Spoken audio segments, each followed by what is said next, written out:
할렐루야. 예수 그리스도 이름으로 하나님 말씀 증거하겠습니다. 우리 다 같이 성경 말씀 야고보서 1장 1절에서 4절까지 말씀을 다 같이 보겠습니다.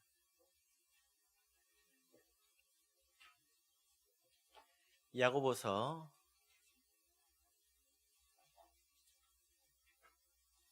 1장 1절에서 4절까지 말씀을 저와 여러분이 같이 읽겠습니다. 시작. 하나님과 주 예수 그리스도의 종 야고보는 흩어져 있는 12지파에게 문안하노라. 내 형제들아, 너희가 여러 가지 시험을 만나거든 온전히 기쁘게 여기라. 이는 너희 믿음의 시련이 인내를 만들어내는 줄 너희가 알미라.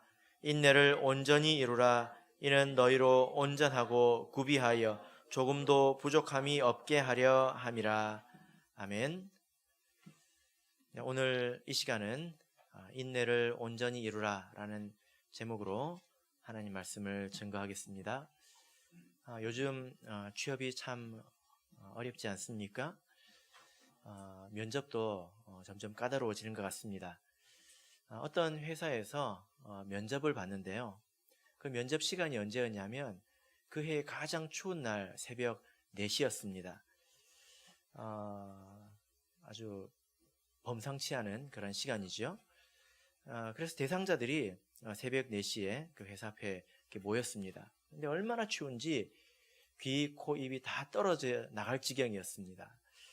그런데 4시가 되었는데도 회사에 불은 꺼져 있고 또 아무도 나오지 않았습니다. 문도 닫혀 있고요. 그래서 사람들이 웅성웅성거리기 시작했습니다. 그리고 기다렸겠지요. 그런데 5시가 되고 6시가 되어도 이 문이 열리질 않는 거예요. 그러니까 사람들이 웅성웅성거리면서 짜증을 내고 화를 내고 얼마나 견디기 힘듭니까? 그러면서 일부는 집으로 돌아가 버렸습니다. 7시가 되고 8시가 되어서야 비로소 회사에서 삐걱하는 소리가 들리면서 문이 열렸습니다. 그 안에서 나오는 사람이 뭐라고 말했을까요? 면접 끝났습니다. 이해되십니까? 그것이 면접이었다는 것입니다. 무슨 말일까요? 그 회사가 원한 사람은 똑똑한 사람이 아니라 끝까지 믿어주고 기다려줄 사람을 구한 것입니다. 세상 사는 데에 지혜가 필요하죠. 능력도 필요합니다. 그러나 신뢰가 없고 또 인내가 없다면 아마 아무 일도 이루지 못할 것입니다.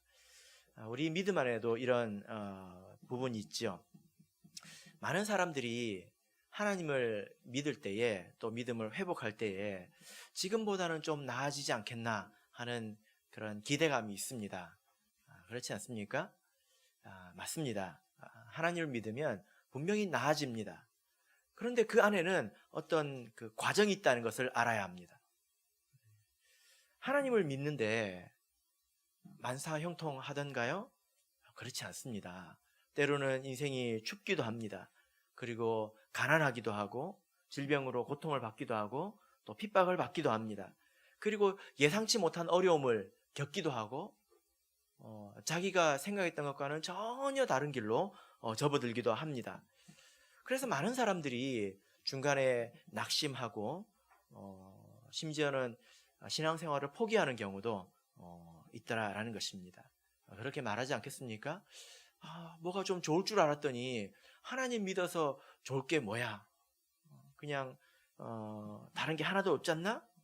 하라는 것만 많고 하지 말라는 것만 많고 좋은 것은 하나도 없네 하고 집으로 돌아가 버릴지도 모른다는 것입니다. 그 즈음에서 사람들이 고민을 하는데요. 어떤 고민을 하냐면 우리 참예수교회 성도들은 하나님이 있다는 것은 분명하게 압니다. 그것을 부정하지 않습니다. 하나님은 분명히 계시는데 왜 나에게, 왜 내 삶에 이런 일이 벌어지느냐? 여기에서 여러 가지 오해가 생기죠. 이해가 안 되는 것입니다. 하나님이 없는 것도 아니고 하나님이 분명히 있는데 왜 이런 일이 일어나느냐? 왜 내 삶은 또 바뀌지 않느냐라는 겁니다. 그러니까 어떻게 생각할까요? 좀 나쁜 사람들은 하나님을 향해서 삿대질을 하고, 좀 착한 사람들은 자기를 향해서 삿대질을 합니다. 그래서 하나님이 나를 버렸다 이렇게 생각하거나, 내가 너무 부족해서 하나님이 나 같은 사람은 돌아보시지 않는다, 이런 오해를 하게 되는 것입니다. 이것은 바른 생각이 아니죠. 우리가 이런 일을 이해하기 위해서는 하나님 말씀을 보아야 하는 것입니다. 야고보서 1장 4절을 보겠습니다. 다시 한번 읽겠습니다. 야고보서 1장 4절 읽겠습니다. 시작. 인내를 온전히 이루라. 이는 너희로 온전하고 구비하여 조금도 부족함이 없게 하려 함이라. 우리가 먼저 알아야 될 것은, 하나님은 우리가 온전해지기를 원하신다라는 것입니다. 자녀가 태어나면 이쁘지 않습니까? 얼마나 사랑스럽습니까? 그런데 그 자녀가 한 달 동안 자라지 않는다면, 그 귀엽고 사랑스러운 모습에서 한 달 동안 자라지 않는다면 부모의 마음이 어떨까요? 아마 조마조마할 것입니다. 태어나자마자 얼마나 쑥쑥 자랍니까? 석 달 동안 자라지 않는다면 어떻게 될까요? 아마 틀림없이 병원에 갈 것입니다. 아무리 이쁜 모습이라고 하더라도 그 모습 그대로 멈춰 있으면 부모에게는 고통이 되는 것입니다. 하나님도 마찬가지지요. 하나님께서는 여러분을 있는 모습 그대로 사랑하십니다. 지금 모습 그대로 사랑하십니다. 그러나 이 모습 그대로 멈춰 있는 것을 기뻐하지는 않으신다는 거예요. 이것을 우리가 알아야 하는 것입니다. 하나님 무엇을 원하십니까? 우리가 온전해지기를 원하십니다. 에베소서 4장 13절을 보겠습니다. 에베소서 4장 13절.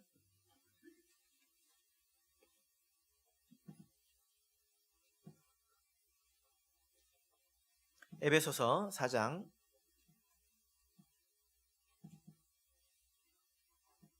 13절 같이 읽겠습니다. 시작. 우리가 다 하나님의 아들을 믿는 것과 아는 일에 하나가 되어 온전한 사람을 이루어 그리스도의 장성한 분량이 충만한 데까지 이르리니. 여기 보면 우리가 다, 우리 모두가 어디에 이르기에 되기를 하나님은 원하신다고 하고 있습니까? 그리스도의 장성한 분량, 그리스도의 성숙한 그런 신앙과 인격에 이르기를 원하신다라는 것입니다. 여기에는 누가 해당이 될까요? 목자님하고 집사님하고 믿음이 좋은 사람만 해당이 될까요? 그렇지 않습니다. 여기 누구라고 말하고 있습니까? 우리가 다. 그럼 여기서는 예외가 한 명도 없겠지요. 하나님께서는 이 자리에 계신 그 누구라 할지라도 하나님은 그 사람에 대해서 소망이 있습니다. 하나님은 저와 여러분을 사랑하십니다. 그리고 이 사랑 안에는 반드시 소망이 있습니다. 소망이 없으면 사랑이 아니에요. 고린도전서 13장 7절을 보면, 고린도전서 13장이 사랑장이지 않습니까? 그게 사랑은 오래 참고 쭉 되는데, 거기 보면 사랑은 모든 것을 바라며 라고 되어 있습니다. 모든 것을 바라며. 이것은 사랑 안에는 소망이 있다는 것입니다. 사랑이 무작정 용서해 주기만 하는 것이 아니라 그 사람이 나아질 것을 기대하는 그런 소망이 있다는 거예요. 그래서 용서해 주는 것이라는 겁니다. 그러니까 우리가 반드시 알아야 될 것은, 하나님은 나에 대해서 기대가 있으시다는 거예요. 소망이 있다는 것입니다. 나처럼 늙어도, 나처럼 못나도 소망이 있을까요? 네, 다 있습니다. 그래서 우리 그리스도인이 하지 말아야 될 것이 있는데, 여러분, 하나님께서 우리가 온전해지기를 원하시고 또 성숙으로 인도하시고 그런 소망이 있는데, 그렇다면 우리가 하지 말아야 될 것이 있습니다. 무엇일까요? 첫 번째는 우리가 스스로를 포기하는 것입니다. 두 번째는 다른 사람과 비교해서 적당히 만족하는 것입니다. 안주하는 것입니다. 스스로 포기할 수 있겠지요. 나는 이 정도밖에 안 돼. 뭐 나 같은 사람이 뭐 더 나아지겠어? 그냥 이 정도 교회 왔다 갔다 하는 게 최선이야 라고 자기를 포기하는 것입니다. 이것은 하나님 뜻이 아닙니다. 그리고 다른 사람과 비교해서 성경 말씀과 혹은 예수님과 견주는 것이 아니라 다른 사람과 비교해서 이 정도면 평균 이상인데? 라고 생각하고 스스로 안주하는 것은 더더욱 해서는 안 되겠지요. 왜냐하면 하나님은 우리에게 소망이 있기 때문입니다. 만약에 이제 여러분들은 자녀에 대해서 소망이 있을 텐데 자녀가 와가지고 엄마, 아빠 뭘 그렇게 걱정해? 입에 풀칠만 하면 되지. 이런 이야기를 한다고 한번 생각해 보세요. 그러면 마음이 어떻겠습니까? 마음이 어떻겠습니까? 대충 살아 엄마. 이런 소리를 하면 어떻겠습니까? 그것은 바람직하지 않죠. 욥을 생각해 보십시오. 여러분 욥이 어떤 사람입니까? 욥은 우리에게 많은 것을 알려줍니다. 욥기 1장 8절을 보겠습니다. 욥은 고난의 사람이지요.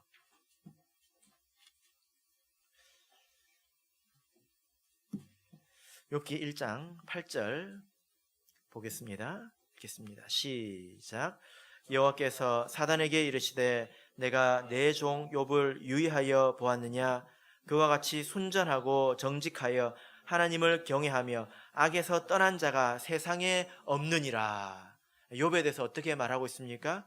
순전하고 정직하고 악에서 떠난 사람이라는 겁니다. 이런 사람이 더 없다는 겁니다. 점수를 매겨보자면 이 사람은 1등이라는 거예요.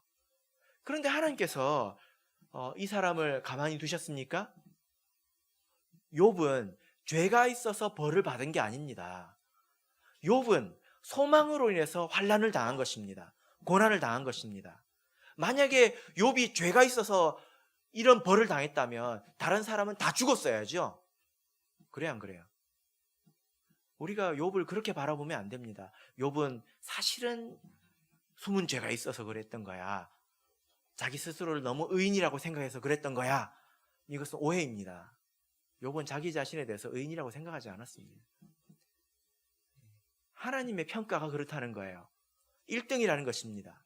근데 하나님은 1등에 만족하셨습니까? 모든 사람보다 나은 사람이라고 해서 만족하시는 분이 아닙니다. 하나님은 예수님과 같아야 만족합니다. 42장 5절을 보겠습니다. 욥기 42장 5절입니다.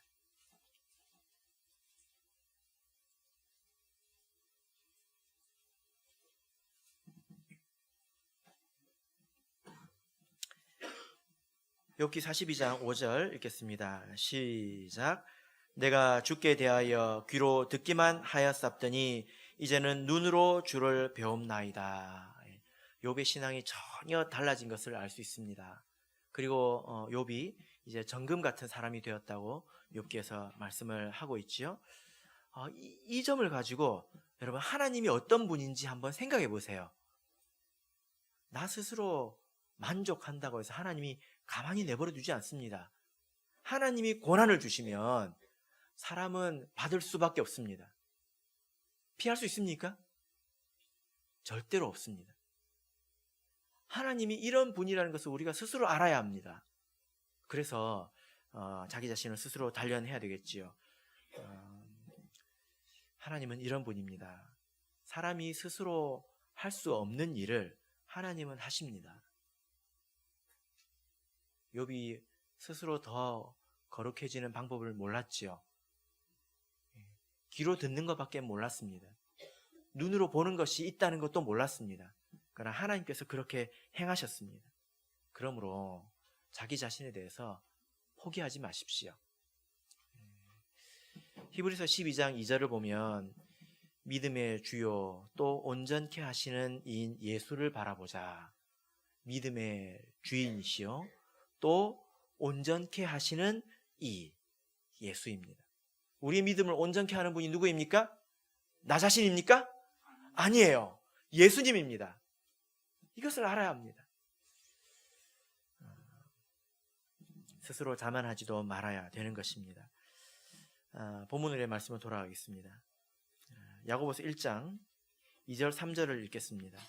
하나님은 우리가 온전해지기를 원하시고 이것에 대해서는 양보할 뜻이 없습니다.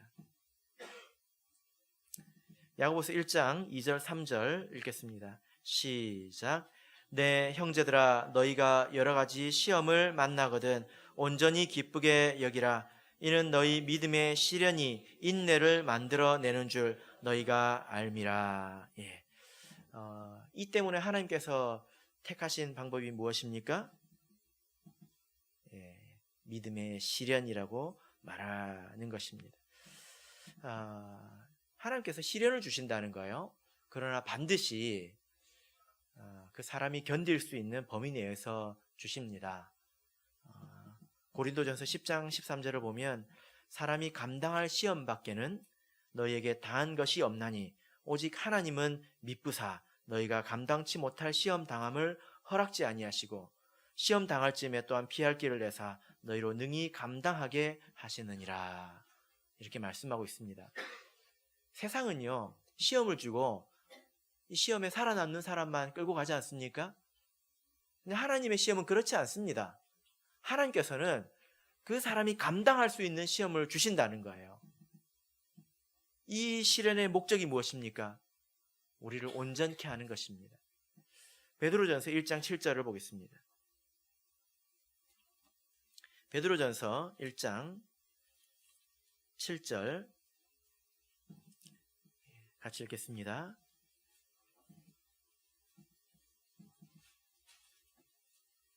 같이 읽겠습니다. 시작. 너희 믿음의 시련이 불로 연단하여도 없어질 금보다 더 귀하여 예수 그리스도에 나타나실 때에 칭찬과 영광과 존귀를 얻게 하려 함이라. 예.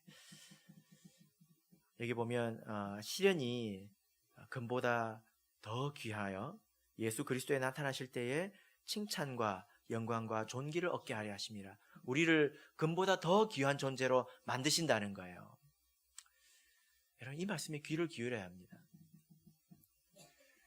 원래는요 하나님께서 사람을 온전케 하실 때에 시련을 먼저 주시는 건 아닙니다. 무엇을 먼저 주실까요? 말씀을 먼저 주십니다. 그래서 디모데후서 3장 16절 17절을 보면 하나님의 말씀은 사람으로 온전케 한다고 말씀하고 있습니다. 하나님의 말씀은 성경은 하나님의 감동으로 적혀져 있지요. 그리고 우리를 교육하고 양육하기에 유익합니다. 그리고 우리를 온전케 할 수 있습니다. 그런데요, 성도들이 이 말을 귀담아 듣지 않습니다. 그래서 시련이 오는 것입니다. 이 말을 듣기는 들어도 이 말을 하나님의 소원을 담은 말씀으로 듣지는 않는 거예요. 하나님이 정말 내가 이렇게 되기를 원하시는구나 라고 생각하지 않습니다. 귀담아 듣지 않아요. 그래서 사람의 마음이 완악하기 때문에 또 간사하기 때문에 하나님께서 이렇게 시련을 주시는 것입니다. 사람은 시련이 임하면 자기 자신을 돌아보게 되어 있습니다. 말씀을 들을 때에 여유가 넘칩니다. 돼도 그만, 안 돼도 그만. 그러나 하나님은 절대로 그렇지 않습니다. 마지막 교회 이제 예수님께서 재림하실 때 교회는 다 예수님 같은 사람만 남아 있을 거예요. 이것이 하나님의 뜻입니다. 제가 최근에 어떤 성도님하고 상담을 했는데요. 그분이 저한테 뭐라고 이야기했냐면 신앙생활 오래 했습니다. 우리 교회 성도는 아니에요. 뭐라고 이야기를 하냐면 자기가 지금까지 신앙생활을 해오면서 그 어떤 목자님이 와도 한 번도 하나님을 진지하게 생각해 본 적이 없었다, 이렇게 얘기를 하더라고요. 말씀을 들을 때 여유가 넘칩니다. 사람은 죽습니다. 그렇죠. 뭐 심판이 있습니다. 그렇겠죠. 이게 누구 이야기하는 건지 모르겠어요. 한 번도 진지하게 생각해 본 적이 없었다고 저한테 이야기를 했습니다. 근데 근래 들어서 어떤 일이 그분에게 있었는데, 그분의 말로 인하자면 자기 인생에 있어서 가장 고통스러운 일을 겪었다고 해요. 그래서 근 한 달간을 인생의 깊은 어둠 속에서 살았습니다. 그 일을 겪고 나서 저한테 뭘 물어봤냐면, 이 일이 하나님에게서 온 것이냐 아니면 있을 수 있는 일이냐 저한테 물어봤습니다. 그러니까 제가 답을 해줬습니다. 그리고 나서 이제 자기도 생각이 있겠지요. 확인해 보려고 물어본 것입니다. 근데 그리고 나서 수십 년 말씀을 들은 사람이에요. 근데 그리고 나서 저한테 하는 말이 뭔지 아십니까? 하나님은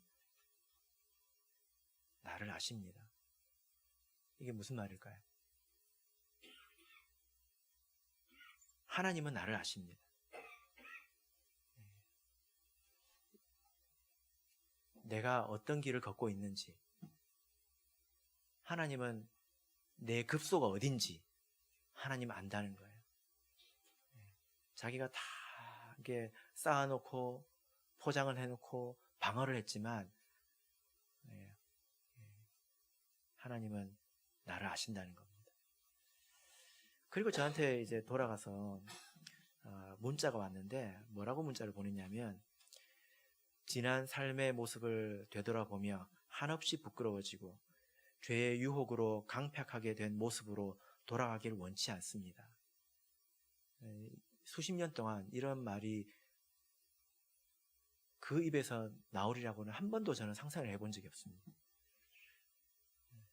근데 언제 나왔습니까? 고난을 당하며 나왔습니다. 하나님 말씀을 들을 때 겸손하게 들으십시오. 하나님 말씀을 들을 때 바른 마음으로 들어야 합니다. 하나님은 여러분들을 아십니다. 하나님은 저를 아십니다. 그래서 먼저 말씀을 주시는데, 이 말씀에 대해서 완악할 때에 하나님께서는 시련의 매를 드신다는 겁니다. 그러나 이것은 사랑의 매지요.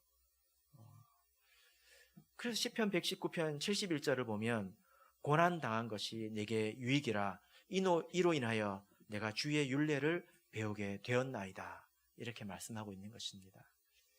아마 우리 학생들 같은 경우에는요, 말씀을 들어서 지식이 있어도 이것은 그냥 나무 장작 같은 것입니다. 살아있지 않습니다. 그냥 지식으로 머릿속에 존재하는 것일 뿐이지요. 그런데 고난을 당하고 시련을 당하고 그런 가운데서 하나님을 경험하면 그 나무가 불타는 나무가 됩니다. 살아있는 나무가 된다는 것입니다. 본문으로 돌아가겠습니다. 야고보서 2절에서 4절까지를 다시 읽겠습니다. 1장 2절에서 4절 같이 읽겠습니다. 시작. 내 형제들아, 너희가 여러 가지 시험을 만나거든 온전히 기쁘게 여기라. 이는 너희 믿음의 시련이 인내를 만들어내는 줄 너희가 알미라. 인내를 온전히 이루라. 이는 너희로 온전하고 구비하여 조금도 부족함이 없게 하려 함이라.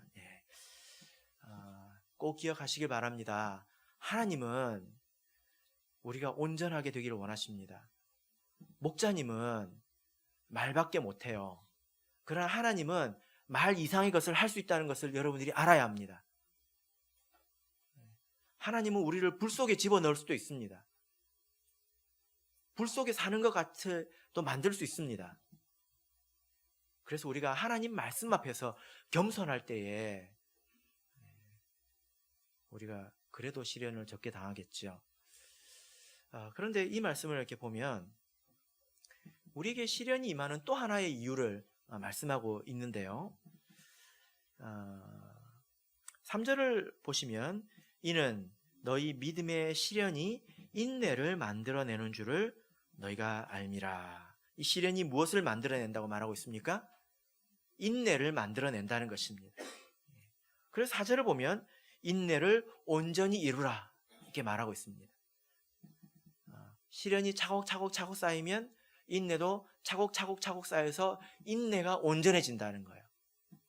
온전한 인내를 가져야 된다라는 것입니다. 왜냐하면 예수님께서 이렇게 말씀하셨습니다. 누가복음 21장 19절을 보면 너희의 인내로 너희 영혼을 얻으리라. 우리의 영혼, 내 구원을 어떻게 얻게 됩니까? 무엇으로 얻으라고 말하고 있습니까? 너희의 인내로 얻으라고 말하고 있습니다. 마태복음 24장을 보겠습니다. 8절에서 13절을 보겠습니다.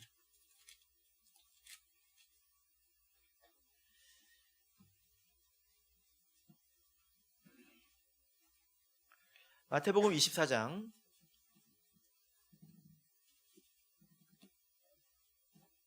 8절에서 13절 읽겠습니다. 시작. 이 모든 것이 재난의 시작이니라. 그때에 사람들이 너희를 환난에 넘겨주겠으며 너희를 죽이리니 너희가 내 이름을 위하여 모든 민족에게 미움을 받으리라. 그때에 많은 사람이 시험에 빠져 서로 잡아주고 서로 미워하겠으며 거짓 선지자가 많이 일어나 많은 사람을 미혹하게 하겠으며 불법이 성함으로 많은 사람의 사랑이 식어지리라. 그러나 끝까지 견디는 자는 구원을 얻으리라. 끝까지 견디는 자, 끝까지 인내하는 자입니다. 최근에 우리 허 집사님이 대상포진으로 입원을 하셔서 지금 병원에 계시죠. 지난 목요일에 우리 마리아회에서 같이 식사를 했습니다. 뭐 이런저런 이야기를 하면서 우리 허 집사님이 저한테 뭐라고 그러셨냐면, 목자님, 저는 참는 데는 도사예요. 그렇게 말씀을 하셨습니다. 증인들이 있나 모르겠네요. 근데 목요일부터 대상포진이 시작돼가지고요. 금요일 저녁에는 잠을 주무실 수 없을 만큼 고통스러웠습니다. 정말로 진짜 참는 데는 도사인 것 같아요. 보통 사람 같았으면 안식일에 교회를 안 왔을 겁니다. 안식일 오전에 교회를 와가지고 예배를 드리고 점심도 먹고 오후에 신도회도 하고 성경 공부까지 하려고 했는데 도저히 너무 아파가지고 성경 공부만 빼먹고 병원에 가서 입원을 하셨어요. 제가 신방을 했는데요. 뭐라고 그러셨을까요? 목자님, 참는 게 다는 아니더라고요. 그런 거는 안 참아도 됩니다. 그런 건 안 참아도 돼요. 근데 여기서 말하는 인내는 어떤 인내일까요? 우리가 가져야 될 인내가 있습니다. 이것은 영적이고 신앙적인 인내이죠. 그죠? 말세에는 많은 일들이 있을 겁니다. 그래서 하나님이 없는 것처럼 우리 마음이 식어지고 우리가 낙심되고 이런 일이 있을 것입니다.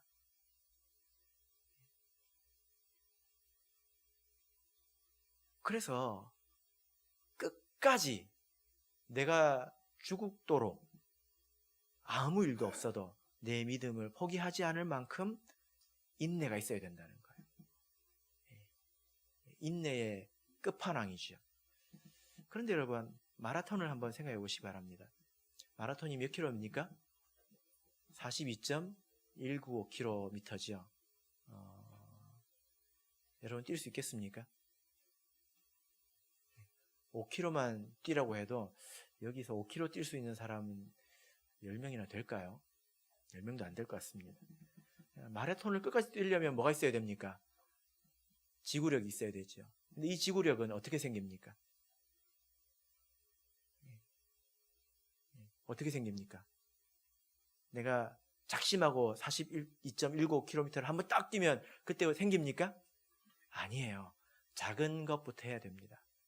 걷는 것부터 해야 되고 짧은 거리를 뛰는 것부터 해야 됩니다. 그래서 서서히 늘려나가야 되죠. 그러면 결국에는 그 긴 거리를 뛰는 그런 지구력이 나에게 생기는 것입니다.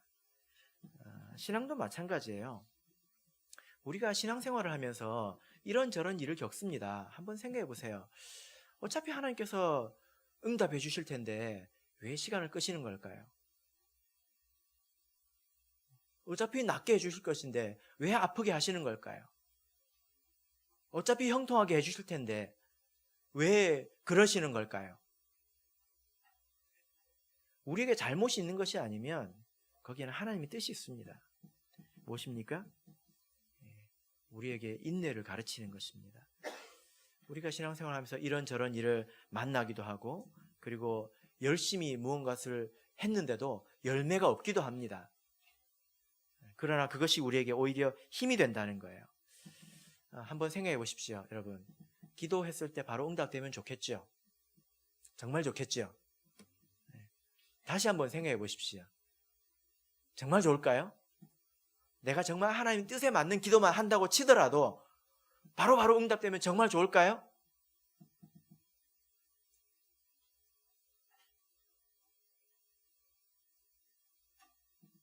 나중에 어둠의 때가 옵니다.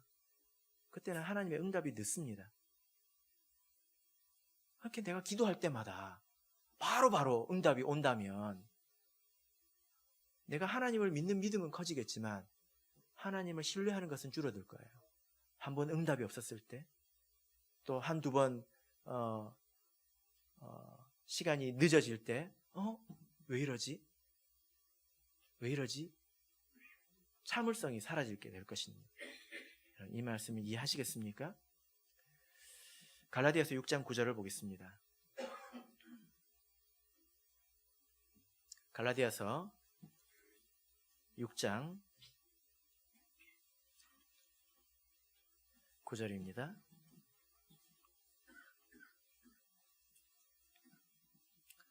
갈라디아서 6장 9절 읽겠습니다. 시작.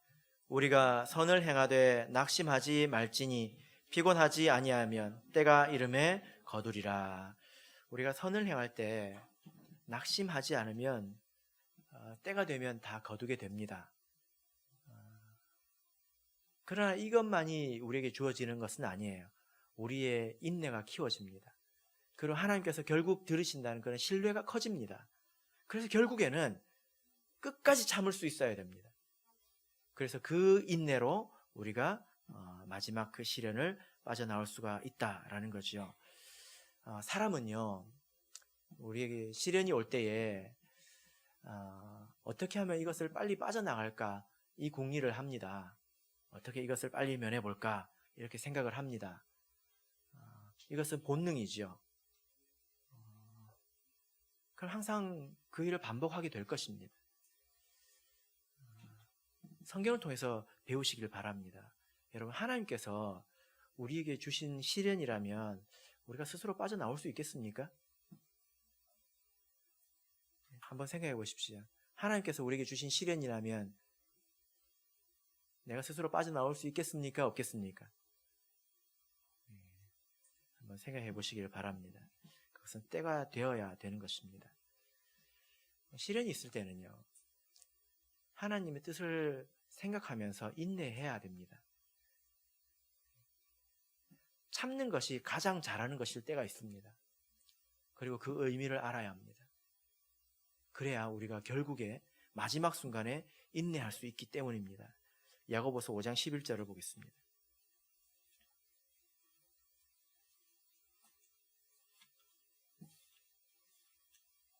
야고보서 5장 11절입니다.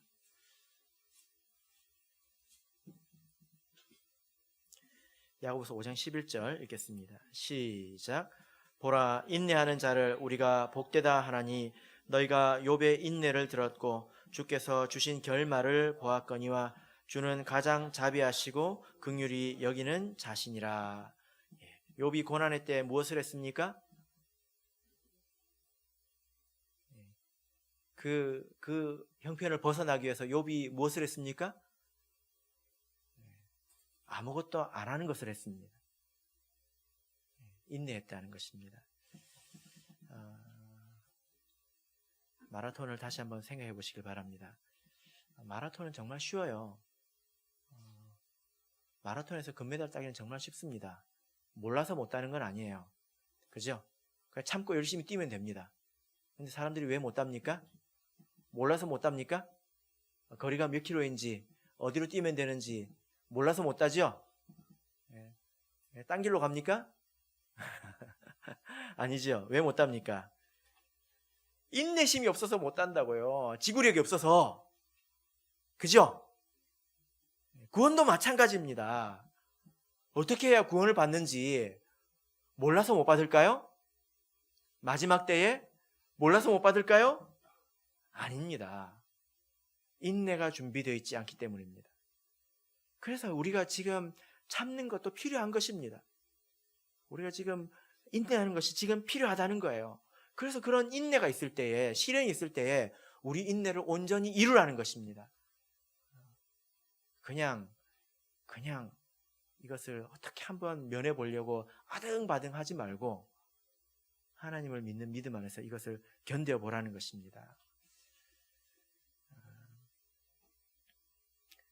데살로니가 후서 3장 5절을 보겠습니다. 그래서 우리가 결국 어디에 이르러야 될까요? 데살로니가 후서 3장 5절입니다.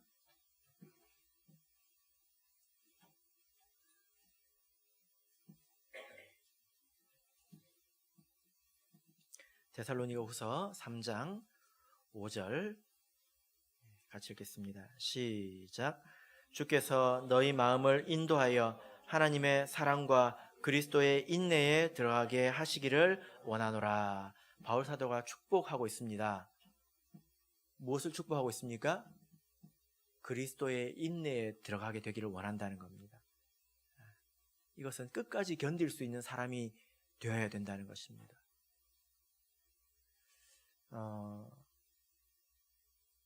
우리가 마음이 나약해서는 안 됩니다. 조그만 일 가지고 낙심하고 조금 기도했는데 응답받지 않는다고 낙심해서 하나님 앞에서 투덜거리면 안 됩니다. 하나님께서 뭐라고 그러실까요? 그것밖에 안 되냐? 이렇게 말하실 겁니다. 왜냐하면 성경에 그런 말씀이 있습니다. 네가 말과 달리기를 해야 되는데 사람과 달리기를 해서 벌써 지치면 어떻게 하겠느냐? 하나님은 우리가 끝까지 인내하는 사람이 되기를 원하는데 조금만 일이 있어가지고 낙심하고 실망하고 그렇게 될 때에 하나님이 그것밖에 안 되냐? 이렇게 말씀하실 수도 있습니다. 그러므로 우리가 인내를 키워가는 것도 우리의 중요한 과제라는 것을 알아야 합니다.